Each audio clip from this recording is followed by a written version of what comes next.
Thunder Hussy here. Welcome to part 1 of my Area 51 adventure. If you don't know, Area 51 is this secret government base where the United States government supposedly stores and is reverse engineering a bunch of alien spaceships. A lot of people don't realize it's only a couple hours north of Vegas, in the middle of this vast dry lake bed, way in the middle of nowhere, Nevada, far away from prying eyes like mine. But if you're dedicated, you just might be able to figure out a way to sneak a peek. Area 51 is actually just one area of the giant swath of federal land known as the Nevada Test and Training Range, which also includes the Nevada Test Site, where all those test nukes were detonated back in the day.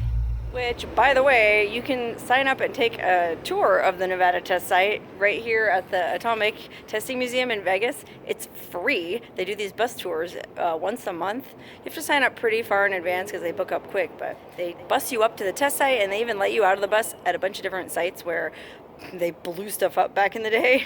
I just did the tour back in September with my sister, and it was super interesting. They don't let you bring cameras, so I wasn't able to make a video, but they do let you have lunch at the base cafeteria, and that's pretty cool. Okay, obviously you can't just walk right out onto the base and poke around. It is a top secret government base.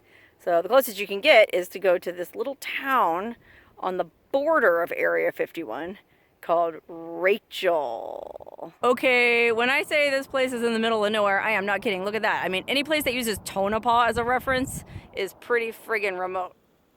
And the way you take to get to Rachel, Nevada, is this really cool highway that's technically called Nevada 375, but back in the 90s, in the interest of tourism, the state renamed it the Extraterrestrial Highway.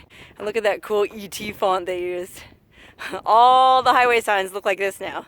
I don't know how much taxpayer money that costs, but it's kind of cool. And then people come from all over the world to check this place out. You can see stickers here from everywhere. I mean, look at this. I'll just zoom in on a few here. We got the mystery spot from Santa Cruz, California.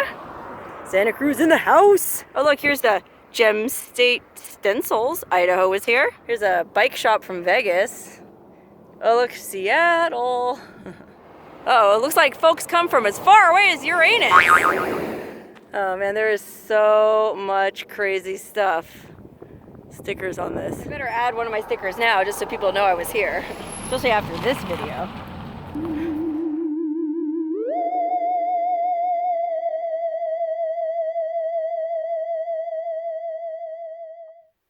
Rachel, such as it is, hasn't even really been a town that long, only since the 1960s. I guess prior to that it was all public lands, but the policy back then, apparently the government had this policy where if you farmed and irrigated public lands for a certain number of years, they would give you title to the land, okay?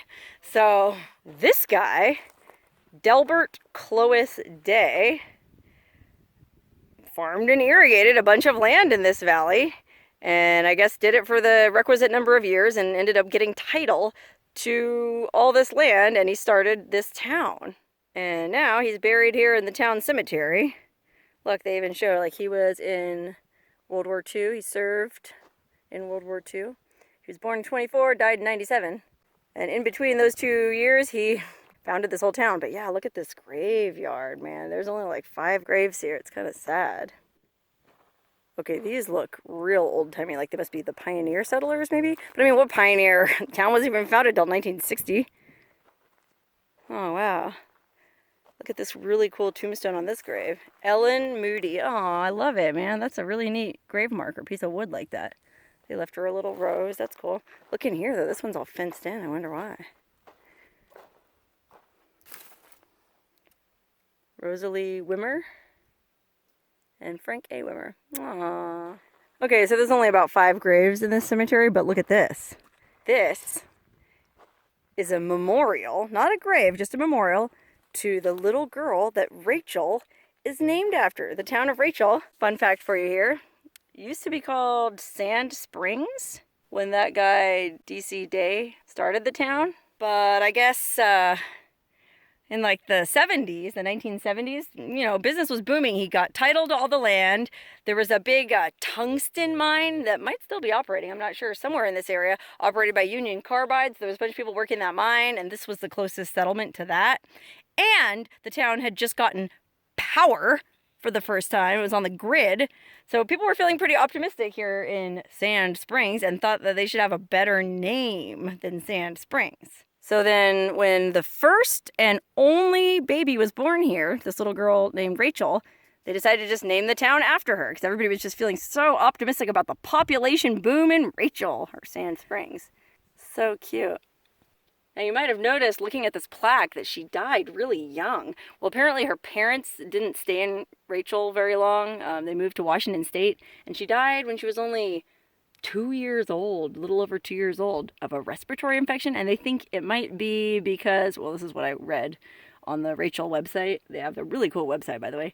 But they were speculating that she might have died of a respiratory infection brought on by the Mount St. Helens eruption because her parents moved to Washington State right around the time that Mount St. Helens erupted.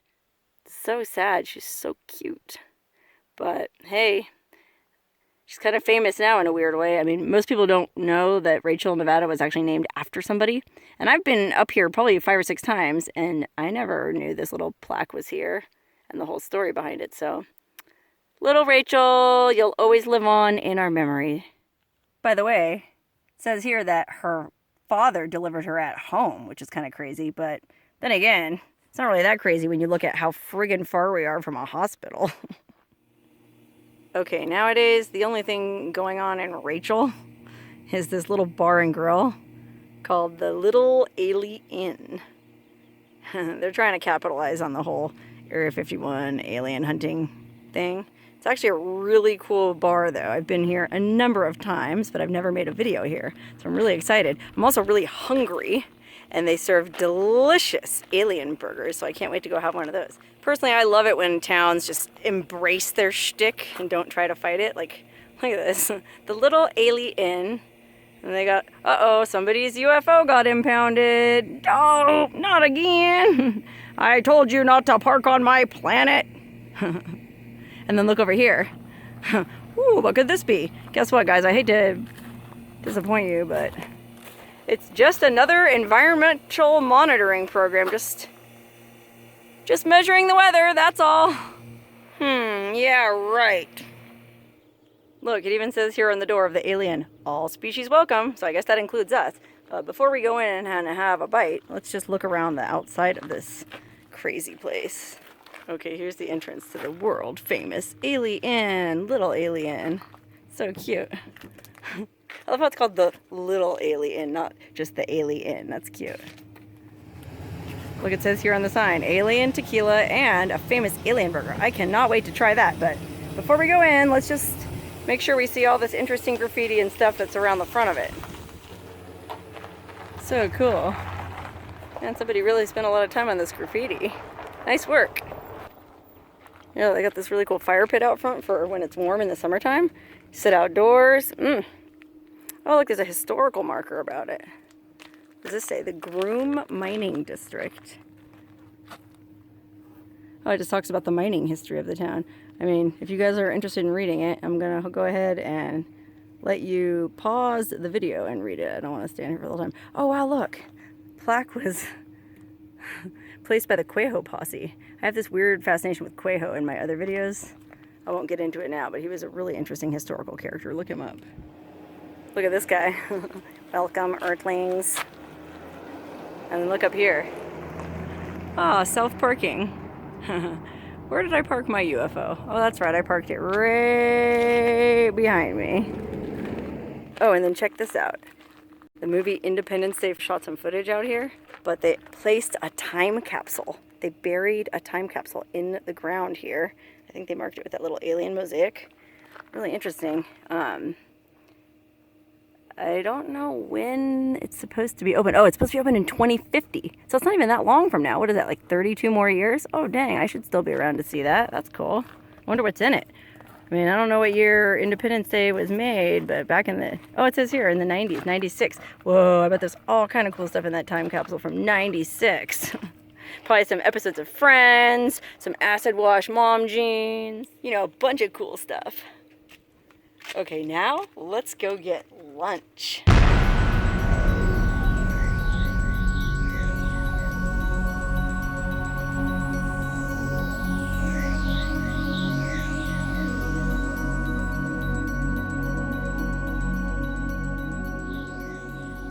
Yeah, how about this new hat? Just had a delicious alien burger and a couple of cocktails in there. Unfortunately, they don't let you shoot video inside the cafe. I'm not sure what that's all about. I know one of the guys in the bar was telling me he has a YouTube channel that its videos all about Rachel, so maybe he's just trying to keep it his own private thing, or maybe they've just been taken advantage of by, you know, visiting film crews. Whatever the case, it's a private establishment. Well, who might argue with it? It's their right to not allow video. So unfortunately, I wasn't able to shoot any footage of me eating this delicious alien burger and having drinks and whatnot, but they said still photos were okay, so you can pretty much figure everything out from those pictures. Great place. Love it. We'll definitely be back.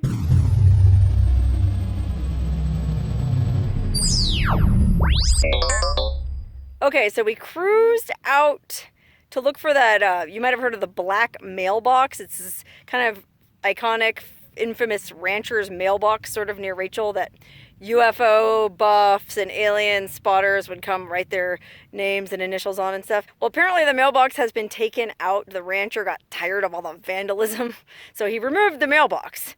So that was a bust. But if you keep going down Mailbox Road, where the mailbox used to be, it'll take you all the way almost to the actual base at Area 51. And there's this campsite where I am right here. It's called Campfire Hill. It's right outside the base perimeter, and supposedly you can legally camp overnight here. From what I read online, they will come check on you if you have a campfire here. But this is like the closest we can get, I guess. I mean, I don't know. I'm kind of disappointed. I feel like this Campfire Hill was slightly oversold. I mean, look, you tell me. You can't see anything into Area 51. There's a mountain range blocking everything. Okay, so we were actually considering camping here overnight on this Campfire Hill and spying on the base, but considering the view is not really that good and considering how friggin' cold it was last night, we're just going to bail and go back to Vegas. It's only 2.5 hours home, and then I can sleep in my nice, warm, cozy bed. But before we leave, my friend here just happened to bring some creme brulee and a blowtorch. So we're gonna have some creme brulee dessert right here on Campfire Hill, overlooking the secret government base at Area 51. Yummy! Oh, I sure do love having a friend who's a pastry chef. Cheers to a wonderful Area 51 adventure.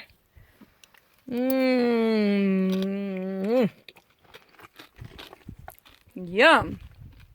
Just another reason I love living in Nevada.